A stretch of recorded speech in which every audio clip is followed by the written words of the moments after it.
செய்யலை. ஏன்னு அவங்க உண்மையான முஸ்லீமா இல்லை. இது நேற்று சொன்ன மாதிரி 5 ஜூன் ஆபஜன் கோணலான காலங்கள், அது 1000 ஆண்டு கோணலான காலமாக இருக்கும் இஸ்லாத்துக்கு அப்படின்னு சொன்னாங்க. அப்படி சரிங்க. அடுத்து 2வது ஹலீஃபத்துல் மஸீஹ் காலம் எவ்வளவோ காலங்கள் வந்துச்சு.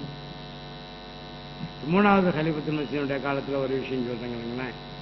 பொறுப்புகளை பற்றி சொல்லிடுறேன். நிறைய நடந்துச்சு. பொறுப்புகள் முக்கியமானது தானே. அதுக்கு வர கொஞ்ச நேரம் தான் இருக்கும்னு நினைக்கிறேன். எவ்வளோ நேரங்க இருக்குது தெரியல. இருக்கு 10 நிமிஷம் இருக்குமா? சரி, ரைட். வாங்க. பொறுப்புகளை பற்றி சொல்லும் பொழுது பொறுப்பு முக்கியமாக அந்த குர்ஆன்லயே சொல்லப்பட்டிருக்கு. என்ன தெரியுமா? அந்த ஹலீஃபாக்களை பற்றி சொன்ன ஆயத்துக்கு பிறகு வாக்கே முஸ்ஸலாத்தா, தொழுகையை நிலைநாட்டுங்கள் அப்படின்னு இறைவன் சொல்றான். தொழுகையை நிலைநாட்டுங்கள் அப்படின்னு சொல்லும்போது தொழுகைக்கு எவ்வளவு முக்கியத்துவம் அப்படின்னா குர்ஆன்ல இருக்குது, ஹதீஸ்ல இருக்கு, எல்லாத்துல இருக்குது. நம்ம 2வது ஹலீஃபத்துல் மஸீஹ் தொழுகையை பற்றி சொல்றாங்க. பயங்கரமான விஷயம், ரொம்ப பெரிய விஷயம்லாம் சொல்லியிருக்கிறாங்க. அதுல ஒரு விஷயம் பாருங்க. बड़ा आदमी अगर खुद बा जमात नमाज नहीं पढ़ता तो वो मुनाफिक है. பெரிய மனிதர்கள், தாய் தந்தையர்களை பற்றி இங்க பெரிய மனிதர்கள்னா தாய் தந்தையர்கள் பிள்ளைகள் இருக்கும் பொழுது ஜமாத்தாக தொழவில்லை என்றால் அவர் முனாஃபிக், நயவஞ்சகன். அப்ப ஜமாத்தாக தொழணும் எப்படி? வீட்டில் இருக்கும்போது ஜமாத்தை தோணணும், பள்ளியாசுக்கு வந்தால் தான் ஜமாத்தை தோணணும் இல்லை. வீட்டில் நம்ம இருக்கோம், நம்ம மனைவி இருக்காங்க, அவங்களுக்கு தொழக்கூடிய காலம் இருக்கு. மனைவியுடனே ஜமாத்தை தொழ வேண்டியதானே.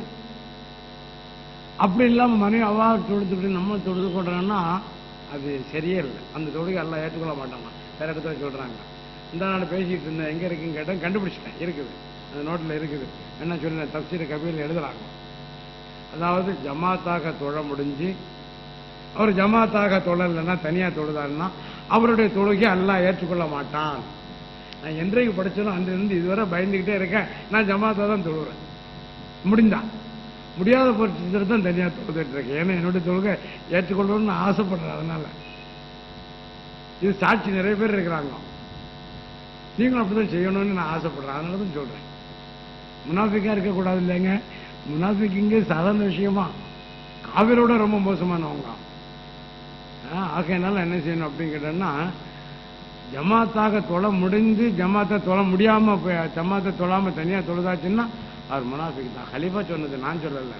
அவங்களுடைய வாயில இருந்துச்சுன்னா அல்லாஹ் சொல்லாம அவங்க சொல்ல மாட்டாங்க. இவ்வளவு பெரிய விஷயத்தை சொல்ல மாட்டாங்க. அடுத்து என்ன சொல்றாங்க பாருங்க. மகர் वो लोग जो अपने बच्चों को नमाज बा जमात अदा करने की आदत नहीं डालते वो उनके खूनी और कायल हैं. ஆனால் எவர்கள் தங்களுடைய மக்களை ஜமாத்தாக தொழுவதற்குரிய பழக்கத்தை ஏற்படுத்தாமல் இருக்கிறார்களோ அவர்கள் அந்த பிள்ளைகளை கொலை செய்பவர்களாவார்கள். இவ்வளவு கடினமானவர் செய்யலாமா? நம்ம பிள்ளைகளை கொலை செய்யக்கூடியவர்களாக இருக்கலாமா? ஆன்மீக ரீதியில கொலை. இது ஆன்மீக கொலை, பௌதிகமான கொலை இல்லை. ஆன்மீகமான கொலை செய்யக்கூடியவங்களாக இருக்காங்க. பாவமா இருக்குது. தொழுகை பற்றி நிறைய இருக்குது, பேச வேண்டியது இருக்குது. தொழாதவங்களாம் நரகத்து தான் கிடப்பாங்க அப்படின்னு இருக்கு. இப்போ தொழக்கூடியவங்க எத்தனை பேர் இருப்பாங்க அப்படின்னு பார்த்தோம்னா கணக்கெல்லாம் எடுத்து பார்த்தாங்க பல தடவை. முஸ்லீம்களே 5% எல்லாத்தையும் சேர்த்து. அதில் ஏற்றுக்கொள்ளப்படக்கூடிய தொழுகை எவ்வளோ? 2% தான் இருக்கும்.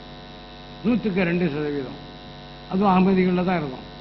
அதனால பார்த்துக்கொண்டு தொழுகை முக்கியமானது. ஒன்று ஜமாத்தா தொழணும், அடுத்து பிள்ளைகளுக்கு ஜமாத்தா தொழுவதில் பழக்கத்தை ஏற்படுத்தணும். அடுத்து ரொம்ப முக்கியமான விஷயம் என்ன தெரியுமா? சந்தா கொடுக்கணும். அதுலேயே வருது வாக்கே முஸ்ஸலாத்த வாத்து ஜக்காத்தான்னு இருக்குல்ல. இந்த ஜக்காத்தில் வந்து சந்தா வருது, சதக்கா வருது, ஜக்காத்து வருது, எல்லாம் வருது. அதை பற்றி விரிவாக பேசுறதுக்கு ஆமல் இல்லை. சந்தா பற்றி என்ன சொல்றாங்கன்னா 4வது ஹலீஃபத்துல் மஸீஹ் சொல்லியிருக்காங்க. அருமையான விஷயம் சொல்றாங்க. நான் சுருக்கமாக சொல்லி முடிச்சிடறேன் பாருங்க. இது எல்லாத்துக்கும் ரொம்ப அடிக்கடி சொல்ல வேண்டிய விஷயம் தான். நான் அடிக்கடி சொல்லியிருக்கேன். பத்திரிகையில் வந்து இருக்குது, நம்ம பத்திரிகையில்.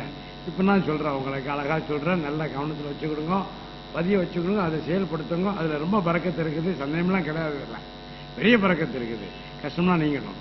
சொல்றாங்க, நான் 4வது ஹலீஃபா, நான் எனது வாழ்நாள் முழுவதிலும் கண்ட அனுபவம் என்னவென்றால்